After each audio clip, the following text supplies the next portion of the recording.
అమ్మ మీ పేరేంటమ్మా? మల్లేశ్వరి. మీరు ఏ ప్రాంతం నుంచి వచ్చారు? కర్నూలు నుంచి వచ్చాను. మీరు ఎన్ని సంవత్సరాల నుంచి ఆశ్రమానికి వస్తున్నారు? 4 సంవత్సరాలు అయితే. ఆశ్రమంలో సౌకర్యాలు ఎలా ఉన్నాయి? బాగున్నాయి. ఫస్ట్ కొద్దిగా హాల్ అట్లా ఉంటుంది. ఇప్పుడు లేడీస్కి సపరేట్గా హాల్ కట్టించినారు. చాలా బాగుంది. అసలు అన్ని వసతులు ఉన్నాయి. బాగుంది. యోగ మార్గంలోకి వచ్చిన తర్వాత మీకు కలిగిన ఆరోగ్య మరియు మానసిక ప్రయోజనాలు ఏమిటి? మెయిన్ అమ్మాయి ఇక్కడికి వచ్చిన తర్వాత యోగా చేస్తున్నప్పటి నుంచి ఆ హెల్త్ బాగుంది. మనసు కూడా ప్రశాంతంగా ఉంటుంది.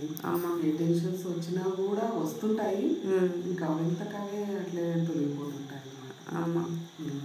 ఆశ్రమంలో సేవలకి మీరేమైనా రుసుము చెల్లిస్తున్నారా? ఇంతవరకు ఒక్క రూపాయి ఇచ్చింది లేదు అసలు. ఆశ్రమానికి మీ విలువైన సలహాలు? చాలా బాగుంటుందమ్మా, ఇక్కడ రాండి, మనసు ప్రశాంతంగా ఉంటుంది.